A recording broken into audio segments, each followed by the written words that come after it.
Baik, kita lanjutkan informasinya Ustadz. Ini ada sesosok jasad bayi baru lahir berjenis kelamin laki-laki ditemukan warga di aliran Sungai Kera di Deli Serdang, Sumatera Utara. Saat ditemukan jasad bayi dalam kondisi terlungkup dan masih terlilit tali pusar. Warga Jalan Purwosari, Desa Sampali, Deli Serdang, Sumatera Utara dihebohkan dengan penemuan jasad bayi di aliran Sungai Kera. Bayi yang diduga sengaja dibuang oleh orang tuanya tersebut ditemukan masih terlilit tali pusar. Jasad bayi pertama kali ditemukan para pencari barang bekas di aliran Sungai Kera. Temuan itu kemudian dilaporkan ke Kepolisian Sektor Percut Setuan. Polisi bersama tim Inafis langsung terjun ke lokasi untuk lakukan identifikasi. Jasad bayi malang tersebut kemudian dievakuasi ke Rumah Sakit Bayangkara Medan. Kondisinya ya agak sedikit rusak lah bagian wajah. Nah, posisinya Pak? telungkup, posisi telungkup. Gitu, baru lahir itu, baru lahir karena kan posisi uri-uri itu masih ada. Hingga kini petugas kepolisian masih melakukan penyelidikan dan memburu pembuang bayi yang diduga juga sebagai orang tua sang bayi. Cuk Arbianto melaporkan dari Deli Serdang, Sumatera Utara. Ya Pak Ustadz, sejatinya seorang anak yang lahir ke dunia adalah titipan Allah Subhanahu wa Ta'ala. Namun Ustadz, kalau kita lihat sekarang ini banyak kasus yang terjadi seperti orang tua membuang bayi ke sungai, ke tong sampah, segala macam seperti itu. Seolah-olah bayi ini tidak ada artinya, tidak berharga gitu Ustadz. Bagaimana Ustadz melihat hal ini? Na'udzubillah, betul Mas Asran. Innama amwalukum wa auladukum fitnah. Anakmu, hartamu itu titipan, amanah dari Allah.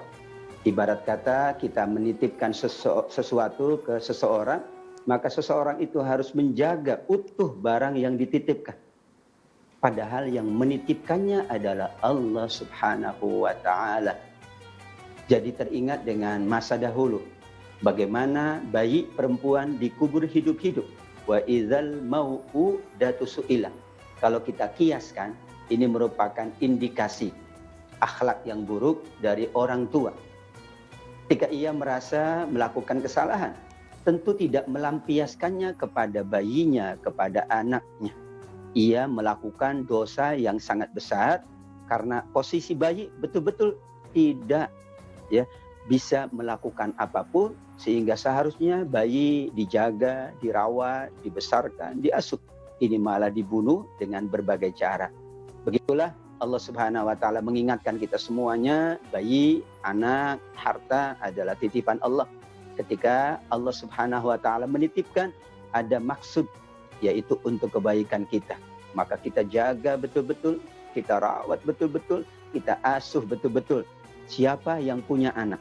Dalam hadis Rasul, ia mampu merawatnya, menjaganya, mengasuhnya, menjadi soleh dan solihah, maka itulah sitron minan nar, akan menjadi tabir dari neraka Allah Subhanahu wa Ta'ala. Amin ya rabbal alamin.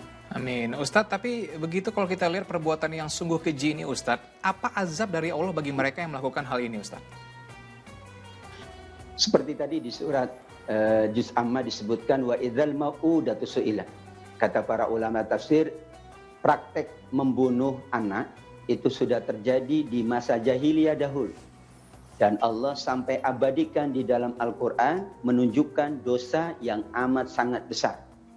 Para ulama kemudian menyimpulkan dari ayat tersebut bahwa siapa yang membunuh, khususnya bayi, anak kandung sendiri atau anak sendiri, maka ia layak mendapatkan neraka yang panasnya sepanas api yang dibakar selama 70 tahun. Mas Asran, api yang dibakar selama 70 tahun. Dan perbandingan antara api di dunia dengan api di dalam neraka adalah 70 kali lipat. Bisa dibayangkan dosa besar ini akan dihukum dengan hukum yang sangat berat di yaumil qiyamah kelak. Untuk itu selaku orang tua, amanah dan titipan Allah kembali kita ingatkan, ayo jaga baik-baik, ini investasi. Anaknya menjadi investasi kita, investasi pahala, investasi kebaikan.